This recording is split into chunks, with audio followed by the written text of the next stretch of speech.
नमस्कार, आप सभी का स्वागत है मेरे YouTube चैनल आसान पल में। आज मैं आपको श्री महालक्ष्मी व्रत कथा बताने वाली हूँ। वैसे तो आपने बहुत सारी कथाएं सुनी होंगी, लेकिन मैं जो कथा बताने वाली हूँ यह महाभारत कालीन है। इसके पहले यदि आपने मेरे चैनल को अभी तक सब्सक्राइब नहीं किया हुआ है तो आप जल्दी से इसे सब्सक्राइब कर लीजिए। चलिए हम बढ़ते हैं गजलक्ष्मी व्रत की कथा की ओर। एक समय की बात है जब महर्षि व्यास जी हस्तिनापुर में पधारे तो उनका आगमन सुनकर महाराज युधिष्ठिर ने उन्हें बड़े ही सम्मानपूर्वक राजमहल में ले आए और वहाँ पर उन्हें स्वर्ण सिंहासन में विराजमान करके उनके चरणों की पूजा वंदना करी।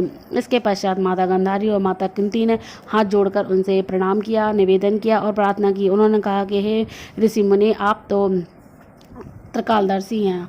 हमारी आपसे प्रार्थना है कि हमारी राजलक्ष्मी सुख, वैभव, पुत्र पौत्र और परिवार सदा सुखी रहे। इसके लिए आप हमें कोई पूजन विधि व्रत बतलाइए।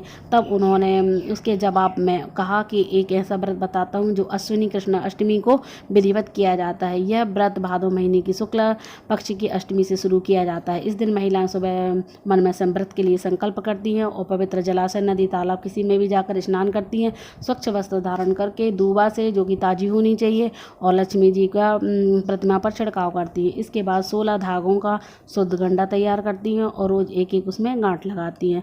तब जाकर अश्विनी कृष्ण अष्टमी को व्रत रहकर मंडप बनाना, चंदोबा तानना, उसके नीचे मिट्टी के हाथी की प्रतिमा बनाई जाती है जिस पर महालक्ष्मी माता की मूर्ति को स्थापित किया जाता है और तरह तरह की पूजा पुष्पों से और पकवानों से उनकी पूजा की जाती है। इस प्रकार से श्रद्धा भक्ति से यदि कोई महालक्ष्मी जी का व्रत रहता है तो उनकी राज्यलक्ष्मी सदा स्थिर बनी रहती है। इस तरह से वह पूजा का व्रत का विधि विधान बताकर वह अपने आश्रम की ओर प्रस्थान कर गए। और काफ़ी समय बीतने के बाद जब भादो महीना आया तो उसकी शुक्लाष्टमी से राजघराने में व नगर की सभी जो नारियां थीं उन्होंने महालक्ष्मी व्रत की पूजा करना शुरू कर दिया। बहुत सी औरतें मान सम्मान के खातिर गांधारी का साथ देने लगीं और कुछ स्त्रियां माता कुंती का साथ देने लगीं। इस प्रकार से काफ़ी समय बीतता गया। गांधारी के द्वारा कुंती से कुछ द्वेष भावना चलने लगी, जिसके रहते 15 दिन तो बीत गए, लेकिन 16वें दिन जब अश्विनी कृष्ण अष्टमी आई तो उस दिन प्रातःकाल से ही नगर में सारी स्त्रियों ने उत्सव मनाना शुरू कर दिया और राजमहल में तरह तरह की तैयारियां होने लगीं। वहां पर जो लक्ष्मी जी के मंडप और मिट्टी के से हाथी बनाया गया था तो उनके 100 पुत्रों ने बड़ी ही जोर शोर से तैयारियां करी हुई थी और गांधारी ने सेवक भेजकर माता कुंती को नहीं बुलाया था और इसके अलावा उन्होंने सारी नगर की प्रतिष्ठित स्त्रियों को बुलाया था और उत्सव में शामिल होने की सूचना दी थी, लेकिन कुंती को इस तरह से नहीं बुलाया गया तो जिसके कारण उन्हें बहुत ही बुरा लगा। जब उन्होंने इस तरह से देखा, सोचा कि मुझे नहीं बुला गया, तो उन्होंने व्रत की तैयारी करना भी बंद कर दिया। इस पर युधिष्ठिर, अर्जुन, भीम, नकुल, सहदेव, 5 पांडव उपस्थित हुए और उन्होंने माता से रंज और उदासी का कारण पूछा। तो इतना सुनकर अर्जुन ने कहा कि माता आप परेशान मत होइए, मैं कुछ प्रबंध करता हूँ। तो कुंती ने कहा बेटा तुम क्या प्रबंध करोगे, क्योंकि वो 100 पुत्र हैं, उन्होंने बहुत अच्छे से तैयारी की हुई है। यह एक जाति अपमान है, इस अपमान से बढ़कर और कोई दुख नहीं हो सकता है और तुम्हारे दोस्त के रहते ही मुझे अपमानित करने के लिए उत्सव में शामिल होने के लिए नहीं कहा गया है। तो अर्जुन कहते हैं कि माता आप परेशान मत होइए, मैं आपका दुख समझ सकता हूँ। तो इस पर उन्होंने भगवान इंद्र को उन्होंने एक पत्र लिखा जो बाण की सहायता से इंद्रलोक पहुँचा गया। और जब इंद्र ने यह पत्र पढ़ा, खोला, देखा तो उन्होंने ऐरावत हाथी के बारे में कहा कि मैं हाथी तो भेज दूंगा, लेकिन मैं भेजूंगा कैसे, पृथ्वी पर इतनी शीघ्रता से कैसे पहुँचेगा, इसका जवाब मुझे जल्दी से भेजो। तो अर्जुन ने बाणों की मदद से एक रास्ता बनाया और उसे ये सुझाव उन इंद्र को पहुँचाया।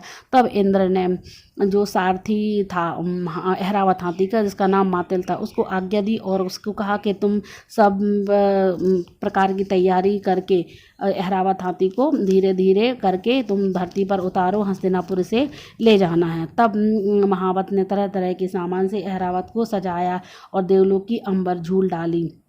स्वर्ण पालकी को रत्न जड़ित कलशों में बांधी गई, माथे पर रत्न जड़ित जाली सजाई गई, पैरों में मणि जड़ित स्वर्ण घुंघरू बांधे गए। इधर सारे नगर में शोर मच गया कि कुंती के घर में इंद्र का ऐरावत हाथी स्वर्ग से पृथ्वी पर उतरकर पूजा जाएगा। इस पर ये समाचार सुनकर सारे नर नारी, बालक, वृद्ध सभी लोग जाकर माता कुंती के यहाँ उन्होंने भीड़ मचा दी और सारी जो गांधारी के महल की जो चहल पहल थी वो सारी चहल पहल तितर मितर हो गई, क्योंकि माता कुंती के यहाँ बहुत ही भव्य आयोजन होने लगा। इसके लिए वहाँ पर उन्होंने रेशमी वस्त्र बिछवा भिजवाए और माता कुंती ने हस्तिनापुर में तरह तरह की स्वागत की तैयारियां करी। फूल, माला, अबीर, केसर और ये सब चीज़ें उन्होंने बहुत अच्छे से लोगों से पंक्तिबद्ध करवा कर खड़े होकर स्वागत के लिए तैयार किया गया। और कई तरह की उन्होंने रंगोली बनवाई और चौक पुरवाए। इस प्रकार से धीरे धीरे जब अहरावत हाथी धीरे धीरे उतरा तो उसके आभूषणों की बहुत ही सुंदर मंदी ध्वनि आने लगी, जिससे सब नारियों में बहुत ही उत्साह और खुशी और हर्ष का माहौल बनने लगा। धीरे धीरे जब हाथी धरती पर उतरा, यहाँ पर आया, तो जय जयकार होना शुरू हो गया। शाम के समय जैसे ही अहरावत हाथी माता कुंती के भवन के चौक पर उतरा, तब सब नारियों ने पुष्प, माला, अबीर, केसर आदि चढ़ाकर उसका स्वागत किया। महाराज धौम्य पुरोहित द्वारा अहरावत पर लक्ष्मी जी की मूर्ति स्थापित करके वेद मंत्रों द्वारा पूजन किया गया। नगरवासियों ने भी महालक्ष्मी पूजन का स्वागत करके अहरावत की पूजा की। फिर उसको अनेक प्रकार के तरह तरह के फल, फूल, पकवान से उसको भोग लगाया गया और अहरावत हाथी को खिलाए गए। उसके बाद उसे यमुना जल पिलाया गया, क्योंकि अहरावत हाथी को यमुना जल बहुत प्रिय है, बहुत पसंद है, इसीलिए उसे यमुना जल का जल पिलाया गया। फिर इसके बाद पुष्पों से अहरावत पर वर्षा की गई और पुरोहित धौम्य द्वारा पुहण्य स्वास्तिवाचक करके नारियों द्वारा महालक्ष्मी का विधि पूर्वक पूजन किया गया। फिर इसके बाद जो स्त्रियां व्रत रह रही थी, तो उन सब ने व्रतक के डोरों के जो गंडा था जो तैयार किया गया था, वो सोली में गांठ लगाकर लक्ष्मी जी को समर्पित करी। फिर इसके बाद ब्राह्मणों को पकवान, मेवा, मिठाई देकर भोजन की व्यवस्था की गई। फिर वस्त्र, द्रव्य, स्वर्ण, अन्न, आभूषण देकर नारियों ने महालक्ष्मी को पुष्पांजलि अर्पित की। तत्पश्चात धौम्य पुरोहित द्वारा महालक्ष्मी का विसर्जन किया गया। फिर नारियों ने अहरावत को विदा कर इंद्रलोक को भेज दिया। महाराज जी ने इस प्रकार से कहा है कि हे ऋषियों, इस प्रकार जो स्त्रियां महालक्ष्मी व्रत करती हैं और रहती हैं, वह घर में, उनके घर में लक्ष्मी जी की कृपा से सदा धन, धान्य व मांगलिक वस्तुओं से परिपूर्ण रहता है तथा सदैव सदा के लिए सब सुखों से भरपूर्ण होकर आनंद मंगल रहता है। तो इस प्रकार से यह कथा थी जो आपको मैंने बताई है। यह कथा आपको कैसी लगी आप ज़रूर बताइएगा और मेरे चैनल को ज़रूर आप सब्सक्राइब करिए और मेरी वीडियो को भी ज़रूर